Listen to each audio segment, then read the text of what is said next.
Hi friends, இன்றைக்கி நம்ம சேனலில் பார்க்க போகிறது சிக்கன் 65. நான் 1/2 கிலோ சிக்கன் எடுத்திருக்கேன். கொஞ்சமாக தயிர் ஆட் பண்ணிக்கோங்க. இப்போது இஞ்சி பூண்டு விழுது சேர்த்துக்கலாம்.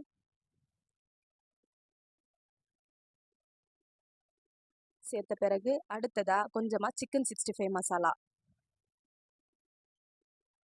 சிக்கன் 65 மசாலாலேயே உப்பு இருக்கும், அதனால் நம்ம தனியாக உப்பு போடணும்னு அவசியம் இல்லை. இது மூணுத்தையுமே சேர்த்து ஒரு முறை நல்லா கலந்து விட்டுக்கோங்க.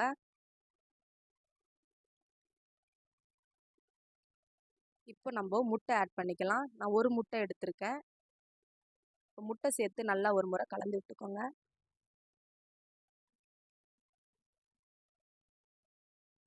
முட்டை சேர்த்து கலந்து விட்ட பிறகு இப்போ ஃபைனலாக கார்ன்ஃப்ளவர் மாவு கொஞ்சமாக ஆட் பண்ணிக்கலாம்.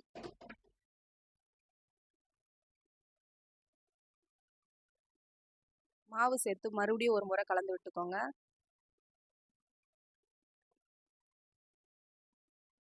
இப்போ மசாலா போட்டு நம்மளுடைய சிக்கன் தயாராக இருக்குது. இப்போ நம்ம சிக்கன் பொரிக்க ஸ்டார்ட் பண்ணிடலாம். அதுக்கு ஒரு பேன் எடுத்துக்கோங்க. தேவையான அளவு எண்ணெய் ஊற்றிக்கோங்க.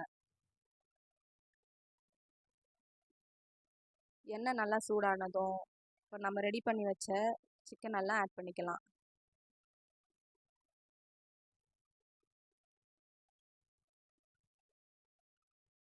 சிக்கன் நல்லா கோல்டன் ப்ரௌன் ஆற வரைக்கும் வெயிட் பண்ணலாம். மீடியம் ஃப்ளேம்லேயே வச்சு வறுத்து எடுத்துக்கோங்க. நிறம் மாற ஆரம்பிச்சிருச்சு. நம்மளுடைய சிக்கன் 65 இப்போது சூடாக தயாராகிடுச்சு.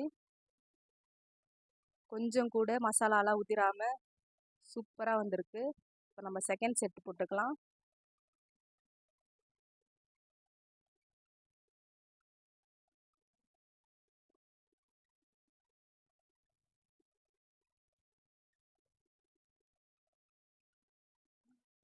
நம்மளுடைய சிக்கன் 65 பார்க்கவே அருமையாக இருக்குது.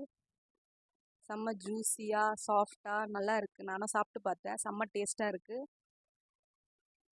அப்புறம் நம்மளோட செகண்ட் செட்டு எடுத்துடலாம்.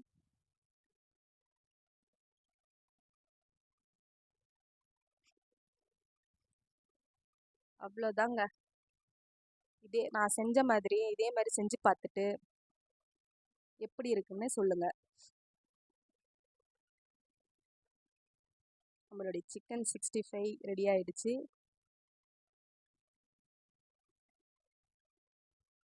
நீங்களும் இதே மாதிரி செஞ்சு பார்த்துட்டு உங்கள் வீட்டில் என்ன சொல்கிறாங்கன்ட்டு கமெண்ட் பண்ணுங்கள்.